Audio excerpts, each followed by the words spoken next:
Wat 'n voorreg is dit nie om net stil te kan word voor die groot Skepper, Here en Koning van hierdie heelal.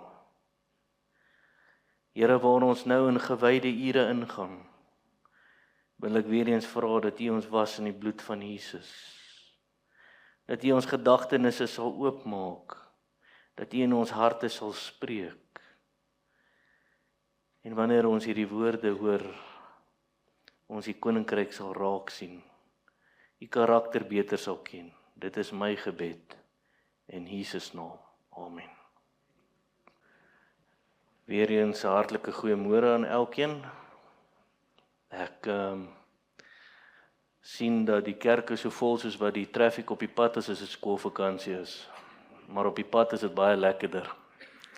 Die kerk lyk dit maar 'n bietjie eil. Maar baie welkom hierso. Die skriftuurlesing is daar, dit gaan ook op die bord verskyn, maar jy is welkom om saam te blaai. Dis 2 versies daarso. En die eerste een is in Matteus 16 vers 4. Matteus 16 vers 4 sê die volgende: 'n slegte en 'n oorspellige geslag soek na 'n teken, en geen teken sal aan hom gegee word nie, behalwe die teken van Jona die profeet. En hy het hulle verlaat en weggegaan. En dan die tweede gedeelte net so 'n bietjie vorentoe, ook vers 16 in Lukas 31, en dit sê die volgende: maar hy sê vir hom, as hulle na Moses en die profete nie luister nie, sal hulle nie oortuig word nie, al sou iemand ook uit die dode uit opstaan. Ons maak net 'n kort gebed. Liewe Heer, wees nou met ons. Mag ons U raak sien en nie in hierdie wêreld vaskyk nie. Dit is my gebed in Jesus naam. Amen. Vandag se gedeelte wat ek met julle wil deel, het my baie laat dink aan ons as kerk. So die preek van vanoggend het baie te doen met ons wat hierso sit, ons wat onsself gekies het om God te kies en hier te wees. En die titels is wonders, tekens en profeseë, maar is dit genoeg? En jy weet, ek begin altyd maar met 'n storie. En die storie waarmee ek wil begin is baie van u mag dalk nou al ouer wees, maar miskien kan u nog die skooldae onthou of universiteitsdae onthou. En onthou jy die dae toe ons toetse en eksamens geskryf het? Vir die jonges gaan hulle dadelik sê, hulle weet presies waar dit praat, ons het nou net klaar gemaak, dankie tog. Maar wanneer dit gegaan het oor toetskryf of eksamens skryf, kan ek baie goed onthou hoe dit vooraf gegaan het. Ek meen, jy moet eers in skool toe gaan, daar's 'n onderwyser wat jou leer, jy doen die kennis op, daar's handboeke, daar's leesstof, somtyds veral jy in die eindvraestelle, as jy nou hier na matriek en staan 9 se kant was, of ekskuus, graad 11 en 12, sorry, ek kom nog so 'n bietjie uit die ou bedeling uit. Dan het jy vraestelle gekry, ou vraestelle gekry wat jy dan kon uitwerk, wat jou voorop gewys het. En dan is 'n mens nou reg, en jy kan gaan toetskryf. Maar dink jy nie dit sou lekkerder gewees het, en ek kan dalk die jong mense vra, as jy dalk die vraestel voor die tyd kon kry, hom kon leer en hom kon skryf nie?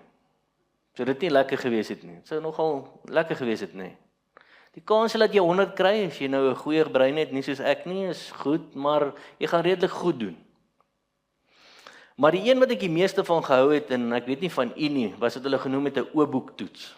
Dit was nou meer myne gewees. Jy weet waar jy die handboek langs aan het en dan doen jy die toets. Die kans vir 100% is baie hoër gewees. Maar ek het self gefaal in daai een. Jy sien, baie keer in ons gemeenskap van heiliges, in ons kerk en hier waar ons sit ons met 'n O-boektoets.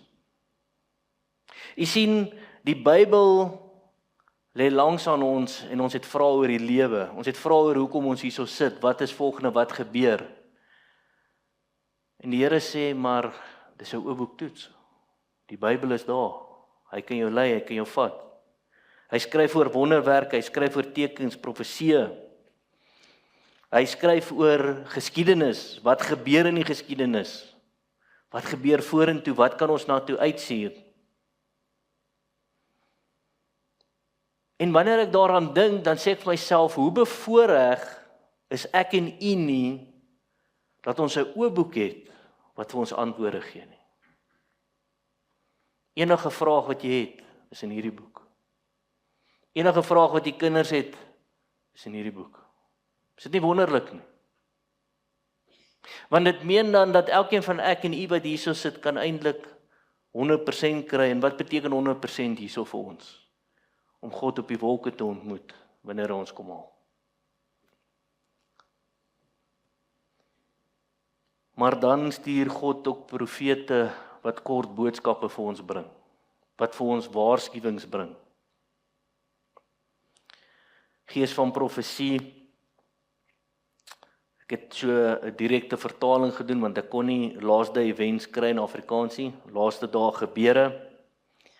Een hoofstuk daarso, skryf sy die boek van Christelike Diens. Die skudding van kerklidmaat is geen waarborg vir verlossing nie, en sy skryf die volgende. Dit is 'n plegtige verklaring wat ek aan die kerk maak, dat nie 1 uit 20 wie se name in die kerkboeke geregistreer is, bereid is om hulle aardse geskiedenis af te sluit nie. En so waarlik sonder God en sonder hoop in hierdie wêreld sou wees as die gewone sondaars. Is dit nie hartseer woorde nie? Sy gaan aan in die tweede gedeelte en dit kom uit manuskripte uit. Diegene wat geleenthede gehad het om die waarheid te hoor en te ontvang en wat met die kerk, ons kerk verenig het, hulself die gebodsonderhoudende volk van God noem en tog nie meer lewenskrag en toewyding aan God besit as die normale kerke nie, sal die pla van God net so waarlik ontvang as die kerke wat die wet van God teenstaan. Ek wil nie op 'n negatiewe noot begin nie, maar toe ek hierdie gedeelte weer deurgaan, toe besef ek dat Gees van profesie is besig met my en u te praat. Sy was nie besig om uit te gaan na die mall toe en te sê, hoorie, bekeer julle, want dit wat julle doen is verkeerd nie. Hy sê, julle wat hier sit en dink julle doen reg, daar's min van julle wat reg is vir die koms van die Here. En ek vra myself af, is ek reg? Is my hart op die regte plek? Ek het al die waarhede, ek het al die profeseë. 2 weke terug het ons 'n uitreik seminaar gehad. Ons luister, ons verstaan, ons ken, maar is ons reg? Nou wil ek julle 'n bietjie terugvat na 'n paar geleenthede toe van God se volk. In die eerste gedeelte wat ek julle na toe wil vat, en julle hoef nie te blaai nie, ek sal dalk 'n verwysing doen, hier en daar gaan ons na 'n paar verse kyk. Maar wat my die bangste maak is wanneer ons terugkyk in die geskiedenis, kan ons geskiedenis verander? Nee, kan nie. Wat kan ons met geskiedenis maak? Ons kan leer daaruit. Ons kan sê, ons gaan dit nie weer doen nie. Maar tog, wanneer ons in die Bybel kyk, wanneer ons in die geskiedenis van die Bybel kyk, wanneer ons na die profeseë kyk, dan is dit net asof ons net nie leer nie. Noag se tyd word hy geroep om 'n skip te bou.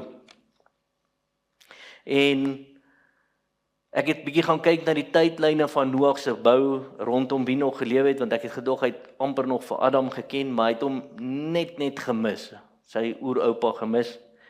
Maar met die gebou, kan ek vir u sê, dat Methuselah, Lamech, daai groot name wat jy in die Bybel kry, het Noag geken. So wanneer ons kyk na die oproep van Noag om hierdie ark te bou, Weet ons wat die uiteinde van die verhaal is? 8 mense gaan in hierdie skipie in hierdie ark in. Baie keer lees ons die Bybel en ons dink was net 8 mense uitverkies om in daai skip in te gaan. Baie keer lees ons daai gedeelte en wanneer ons nie buite die prentjie wil kyk om onsself in 'n amper soos 'n film in te dink nie, dan dink ons, was dit net 8 mense wat God geken het?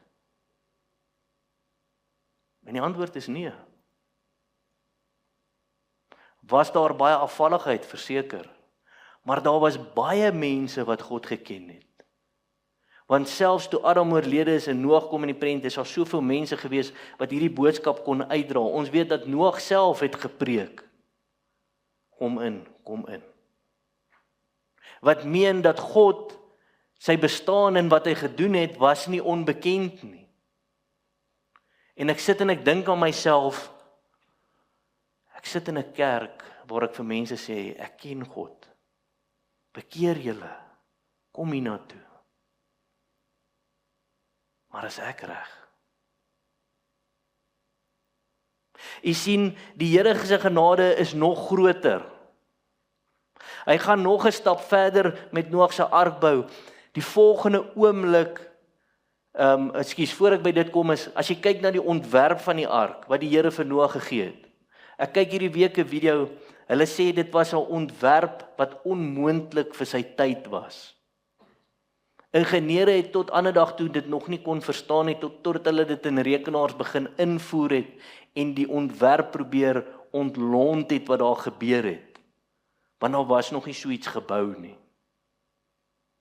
Dis die eerste ding wat jy sien. Die tweede ding is, die volgende oomblik begin die diere in 'n ry na hierdie ark toe loop.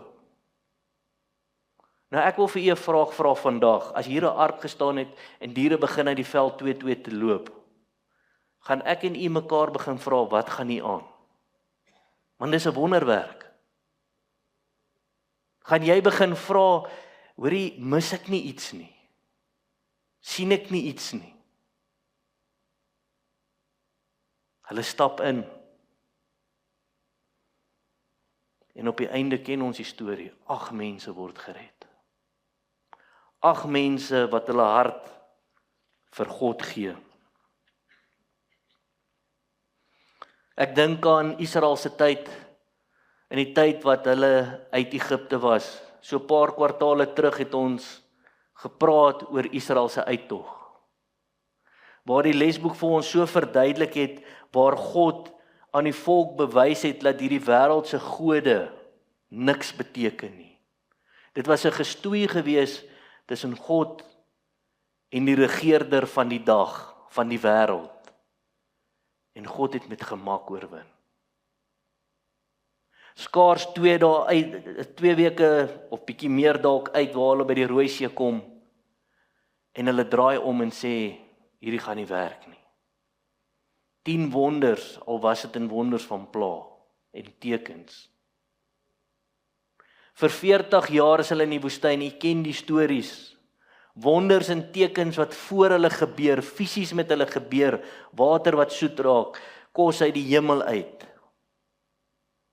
Dis die volk wat God verkies het, die kerk, die mense, wat die lig aan die wêreld moet bring, soos en ek nie vandag hierso sit. En toe dit by die toets kom, toe faal hulle, en een geslag mis die beloofde land, 'n volle geslag.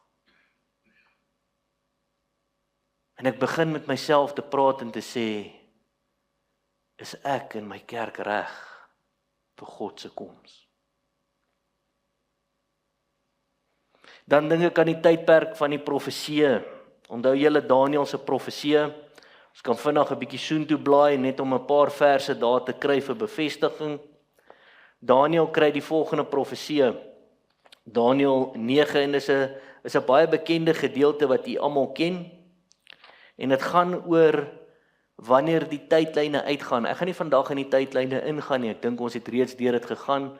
Jy's welkom om te gaan kyk daarna, daar's baie inligting. Maar een van die profeseë wat gedoen word is en is 'n voorspelling wat gemaak word is oor die 490 jaar en die 1 week van Christus se bediening. Kom ons lees net vandag daai verse om ons net 'n bietjie konteks te gee. Dit is Daniël 9 vers 24 tot 27. Dit sê die volgende: 70 7-talle is oor jou volk en jou heilige stad bepaal om die goddeloosheid te volëindig en om die maat van sonde vol te maak en om die ongeregtighede te versoen en om ewige geregtigheid aan te bring en om die gesig in profeet te beseël en om wat hoog heilig is te salf. Nou moet jy weet en verstaan van die uitgang van die woord af om Jerusalem te herstel en op te bou tot op die gesalfde vors 7 7-talle en 62 7-talle lank sal die herstel opgebou word met pleine en slotte, maar in tye van benoudheid. En dan die laaste versie praat hy oor die laaste week. Hy sê, en hy sal 1 week lank met baie sterk verbond sluit en gedurende die helfte van hierdie week sal die offers en spys laat ophou. En op die vleuels van gruwels sal daar 'n verwoester wees en wel tot aan die einde. En wat was vasbesluit is, sal oor wat verwoes is uitgestort word. So die volk, die kerk van die tyd kry die profesie, hulle is nog in ballingskap en hy sê, alles sal herstel word met die bou daarvan. En ons weet die datum is 457 en dit is 'n gedeelte wat verwys ook na wanneer Jesus gebore is. So wanneer ons na die tydlyne kyk en ons sien wat gebeur het, is daar nie baie vraagtekens wat kom nie. Want dit gaan op 'n sekere tyd gebeur, in die geskiedenis gaan die tydlyn verloop en dan gaan Jesus kom. Nou kom ons skuif 'n bietjie vorentoe na Jesus se gedeelte toe in Matteus 2. Want ons het die tydlyne nou bepaal, die profesie is daar, dit gaan ons nou wys na Jesus se geboorte toe. En ek wil hê jy moet vir my blaai na Matteus 2 vers 1 toe. Ek gaan nie 'n tydjie gee om daar te kom. Blaai vir my na Matteus, ek blaai saam met u. Matteus 2 vers 1, en ons gaan net die eerste 5 versies daar lees. Die opskrif in my Bybel sê vir my, die wyse manne uit die ooste uit. En toe Jesus Bethlehem in Judea gebore is in die dae van koning Herodes, het daar wyse manne uit die ooste in Jerusalem gekom. En gesê, waar is die koning van die Jode wat gebore is? Want ons het sy ster in die ooste gesien en gekom om hom hulde te bring, te bewys. En toe koning Herodes dit hoor, was hy ontsteld en die hele Jerusalem saam met hom. En hy het al die owerpriesters en skrifgeleerdes van die volk bymekaar laat kom en by hulle navraag gedoen waar die Christus gebore sou word. En hulle het vir hom gesê, te Bethlehem in Judea, want so is dit deur die profete geskryf. Wyse manne wat nie deel van die volk is nie, kom na koning Herodes toe en sê vir hom, die koning van die Jode gaan gebore word en daar's 'n teken. Hoekom dink julle was Herodes ontsteld geweest? Hy was ontsteld want hy was die regerder geweest. Dit het gaan oor goed of sleg, oor profesie nie, dis hoekom hy ontsteld was. Maar interessant vir my wat hy doen is in daai vers sê hy daarso, hy gaan en hy sê, hy kry die owerpriesters en die skrifgeleerdes van die volk bymekaar. Wie gaan roep Herodes? Hy gaan roep nie sy wyse manne nie, hy gaan roep die kerk van die dag. Die mense wat sê hulle lees die Bybel, hulle volg die Bybel, hulle doen die Bybel. Ek en u roep hy, en hy sê, is dit waar? Gaan hierdie dinge gebeur? En wat sê die leiers van die dag vir hom? Ja, dit gaan gebeur. Hulle sê vir hom, dit gaan gebeur, dit gaan inteendeel in Bethlehem gebeur. En dan die verdere gedeelte wat daar verder gaan, sê hulle, Herodes sê vir die sterrekykers, gaan kyk of dit so is. En as dit so is, kom vertel my, laat ek ook ietsie kan doen. Jy weet, soms in ons geloof, skeep ons af en vergeet ons van dinge. Dis hoekom ons herhaaldelik Openbaring uitreik het om onsself sterker te maak. Maar wanneer u iets vergeet het by die huis, wat doen u? Wag u tot môre? Of draai u dadelik om en u gaan haal dit? U sien, hulle was so vasgevang in hulle leringe, toe hierdie mense sê, ons wil weet waar die koning is, kan ek nie glo hulle los net alles en hulle hardloop om die koning, die verwagte Messias, te ontmoet nie. Hulle sê nee, julle wat nie deel van ons is, jy gaan kyk of dit so is. Is dit nie hartseer nie? Is dit nie hartseer hoe die oorblyfsel kerk, die mense van die woord, 'n groot seëning van bo mis nie? Dieselfde ster wat die wyse manne gesien het, dink jy dat die kerk kon dit gesien het? Dink jy dat die fariseërs en almal kon dit gesien het? Verseker. Maar hulle was te besig binne in die gebou met hulle eie dinge. Die vraag wat ek wil vra is, staan ek en u reg om ambassadeurs van God te wees? Staan ons reg om uit te hardloop wanneer ons hierdie dinge sien? Om te dien, te evangeliseer, die woord uit te dra en mense te laat weet, Jesus is op pad.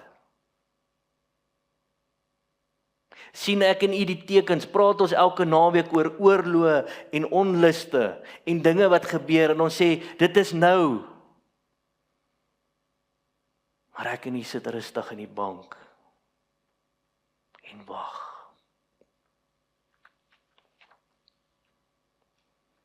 Deur die wandel van die evangelies met Jesus en die 4 evangelies is daar heeltyd verwysinge van waar profete aannames gemaak het. Hoe sou Jesus na die kruis toe gegaan het?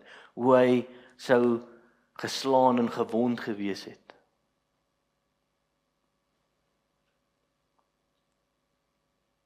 Die tempelbediening is 'n bewysstuk vir Israel om te sê, daar's 'n lam wat moet geslag word. En toe die regte lam kom, toe mis hulle hom.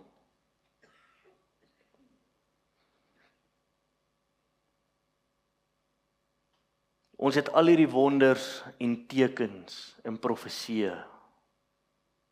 Maar die vraag wat ek vandag by u wil los, is dit genoeg?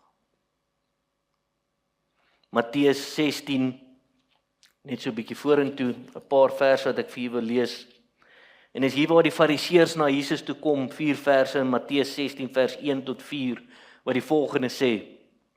En die fariseërs en die sadduseërs het nader gekom om hom te versoek. So eerstens kom die kerk van die dag na Jesus om hom te versoek. Daai woorde alreeds moet my en u hoendervleis gee. Want wanneer ons iemand nader, doen ons dit in versoek om hom te versoek, of doen ons dit om vir iemand 'n seën te wees in die lig van die lewe te wys? Hy sê het nader gekom om hom te versoek en vir hom te vra vir 'n teken uit die hemel te laat sien. Kan ek jy 'n vraag vra? Hoeveel mense op daai stadium dink u het Jesus genees, gesond gemaak? Ek dink nie dit was 1 of 2 nie. Ons gaan nou kyk daarna. Maar hy antwoord hulle en sê in die aand sê julle mooi weer want die lig is rooi. En in die môre storm weer vandag want die lig is donkerrooi. Geveinstes, julle weet wel van die voorkoms om die lig te onderskei en kan julle nie die tekens van die tye onderskei nie? 'n Slegte en 'n oorspellige geslag soek na tekens en geen teken sal aan hom gegee word behalwe die teken van Jona die profeet. En hy het hulle verlaat en weggegaan. Meer tekens, meer bevestiging, maar tog, as jy die Bybel ter harte neem en luister na God en dit deel maak van jou, begin daar verandering kom. Die ryk man kom by Jesus en sê, Here, wat moet ek doen? Hy sê, hou die 10 gebooie, hy gaan deur die tikboks, hy sê, ek het hierdie boek oopgemaak, ek het 'n oopboektoets geskryf, ek het 100% elke boks getik. En die Here sê, gaan verkoop alles. Hulle sê, hy was ryk geweest. Was die probleem die rykdom? Die probleem was, hy het nog geen verhouding met God gebou nie. Want as ek en u die verhouding bou, begin alles val raak. Die tweede gedeelte kom in Lukas 16 voor, en dit was deel van ons skriftuurlesing gewees, net so 'n paar hoofstukke vorentoe. Lukas 16 vers 29 tot 31, en onthou, hierdie was 'n gelykenis wat vertel is, om aan die mense 'n verduideliking te bring. Dit is nie regtig 'n storie wat dit so gebeur het nie. En die 3 verse is vers 16, vers 29 tot 31. Toe sê Abraham vir hom, hulle het Moses en die profete, laat hulle na hulle luister. Maar hy sê, nee vader Abraham, maar as iemand uit die dode na hulle gaan, sal hulle hul bekeer. Maar wat sê die volgende vers? Maar hy sê vir hom, as hulle na Moses en die profete nie luister nie, sal hulle nie oortuig word nie, al sou iemand ook uit die dode uit opstaan. Jy sien, hier bring God, wat Jesus op daai stadium op die aarde is, hulle na die realiteit toe. Alhoewel dit 'n gelykenis is wat bewys, sê hy eintlik vir hulle, as ek en u nie 'n bekering in die hart kry nie, 'n verandering in die hart kry nie,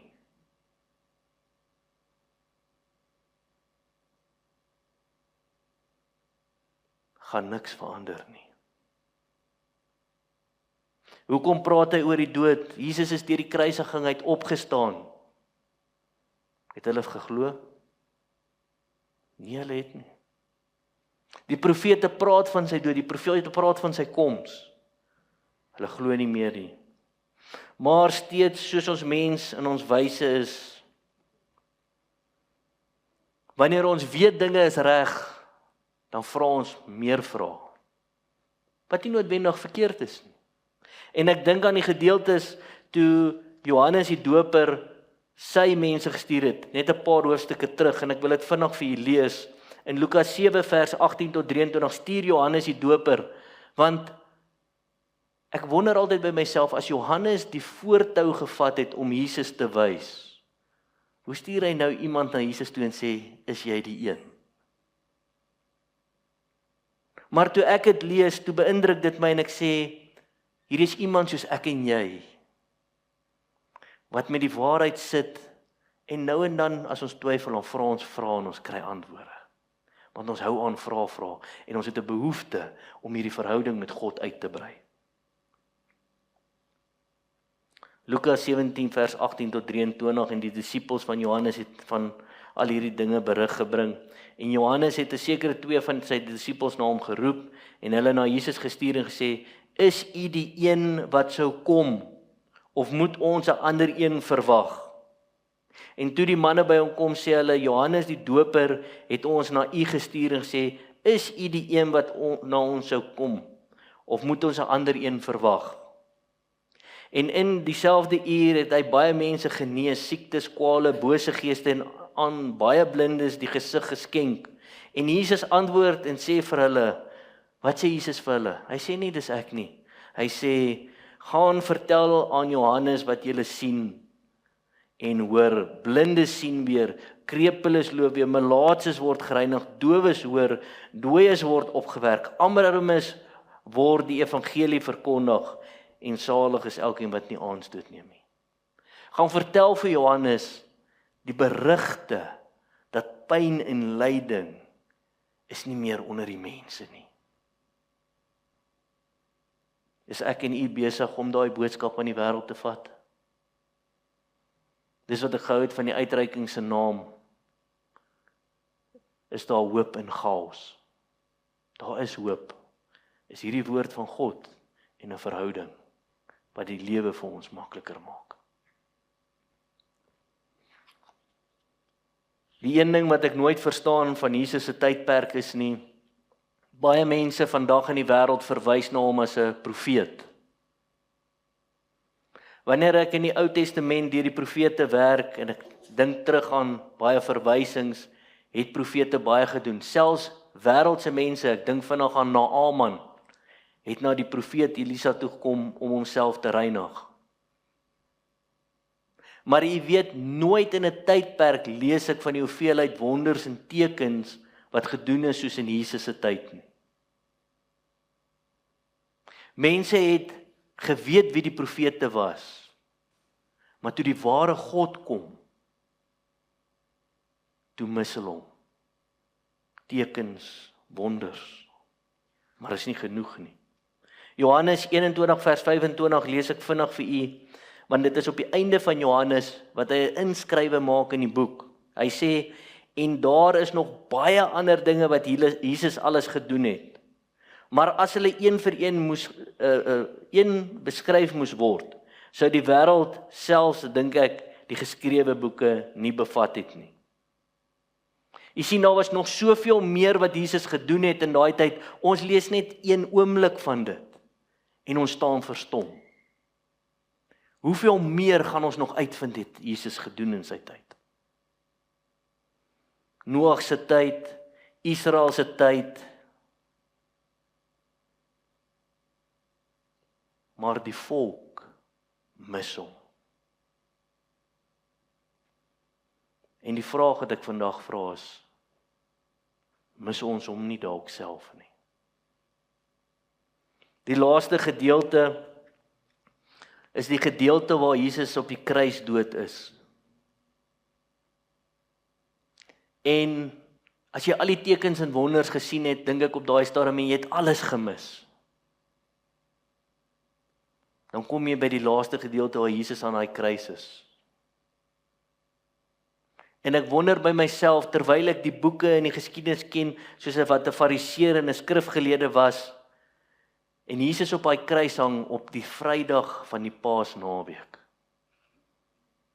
En ek sê vir myself, dit kan nie toeval wees nie. Die kerk is so gefokus op wat die wêreld wil hê. Hulle dink nie aan, dis nie toeval nie. Dit is presies op die regte tyd. Pilatus gaan so ver, hy skrywe bo sy kop, die koning van die Jode. Onthou julle daai gedeelte in die boeke? Matteus 27 vers 37. Die Fariseërs en almal gaan en sê, moenie skryf koning van die Jode nie, skryf hy het dit gesê. En ek dink by myself, die antwoord is hy het dit gesê en hulle het bo sy kop geskryf. Jy antwoord jouself. Die kerk en die mense van die dag staan onder die kruis by Jesus. Daar's 'n bespotting wat plaasvind.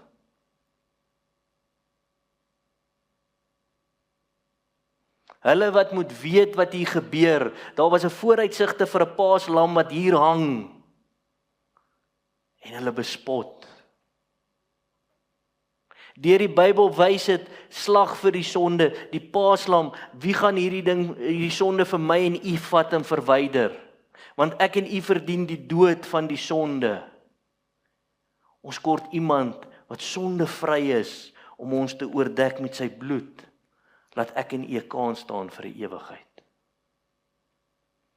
En wat sê die kerk wat die boeke oop het en die vraestel moet skryf? Baie het hy gered. Red nou jouself. Jy sien hulle die boek so goed geken. Maar hulle staan voor die lam wat moet geslag word en sê, red jouself. En God weet, as ek myself red, is selfs jy verlore. Jy sondaar.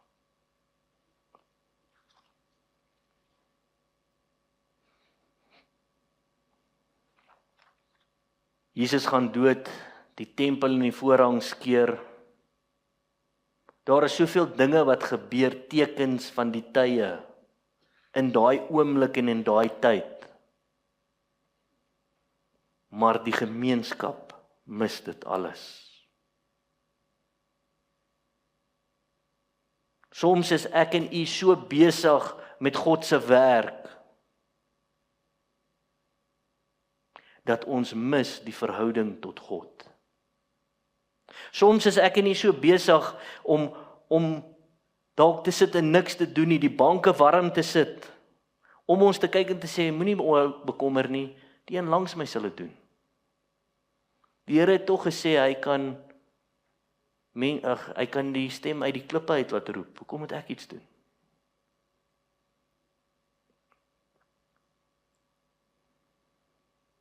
Jy sien, ons het al die wonders en die tekens in hierdie boek, die profeseë. In u lewe glo kan u getuig van wonderwerke, veranderinge, wat in u lewe gebeur het. Maar dan is dit nie genoeg nie. Wat is genoeg? Slegs 'n verhouding met God. Slegs 'n verhouding in ons doen en late. Nie net wat ons sê nie. Wanneer jy vir jou vrou sê jy's lief vir haar, maar jy hanteer haar nie goed nie. Hoe sien ek dit? Hoe sien jy dit? Hoe staan my en u verhouding tot God? Is dit wat ek en u spreek, daardie benoudheid van, dis nou die tyd en ons moet gaan evangeliseer. Dis nou die tyd, die Here is op pad, druk dit op my en u harte, om uit te gaan en harder te werk vir God en vir die kerk. Of sit ek nie terug, en ons sê, iemand sal dit doen. My gebed vanoggend is dat God u weer eens, soos 'n goeie dokter sal oopsny, en Esegiel 36 vers 26 en 27 op u sal toepas, in my lewe self. Ek is nie onskuldig nie. Wat sê hy daar? Hy sê, en ek sal julle 'n nuwe hart gee, 'n nuwe gees in julle binneste gee, en ek sal die hart van klip uit julle vlees wegneem. Die hart van klip, is dit net harde klip? Of gaan dit oor wetties?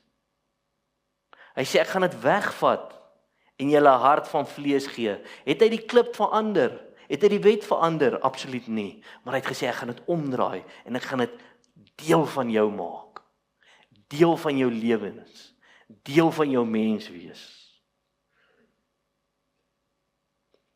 Mag die volgende woorde jy nie onkant vang nie. Mag dit nie my onkant vang nie. Selfs die volke van die ou dae het die volgende woorde gehad, want hulle was ook nie gevrybaar nie. Noag het 'n tyd opgestel en die wêreld is verwoes. 8 mense is gered. Daar het 'n tyd gekom en dit was die einde. Israel was 'n tyd gegee, alhoewel hulle in baie ballingskap wat die Here hulle daar uitgered en weer teruggebring, maar die Here het vir hulle gesê, julle het 'n tyd en dan is dit verby. Ek en u het 'n tyd om hierdie evangelie uit te dra, maar iewester gaan die genade deur toemaak. Baie in Matteus 27 vers 22 en 23, dis 'n baie bekende gedeelte vir u. Baie sal in daardie dag vir my sê, Here, het ons nie in u naam geprofeteer en in u naam duiwels uitgedryf nie, in u naam baie kragte gedoen nie, het ek nie naweek vir naweek by die kerk gewerk nie, Here, het ek nie ure spandeer nie, het ek nie mense besoek in die hospitale nie, het ek mense nie vertel van die profeseë en van die wonders nie. En dan moet ons huil. En dan sal ek aan hulle sê wat Jesus is. Ek het julle nooit geken nie. Gaan weg van my, julle wat die ongeregtigheid doen. Maar Here, ek het mense omgebring in u naam. Ek het die regte ding gedoen. En Here sê, gaan weg, julle wat die ongeregtigheid werk.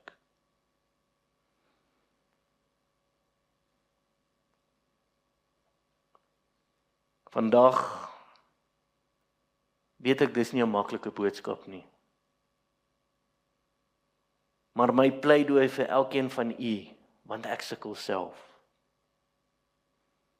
is dat ons sal erns maak met ons verhouding tot God.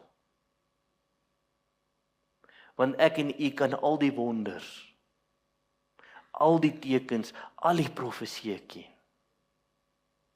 Maar dis nie genoeg as ek 'n verhouding het nie. Want as ek nie die verhouding tot God het nie, kan ek nie sy ambassadeur wees om sy lig aan hierdie gebroke wêreld uit te dra nie.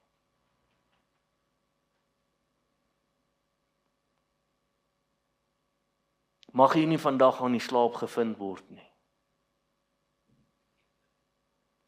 Mag jy gereed staan en reg staan om hierdie evangelie van God aan die wêreld te bring.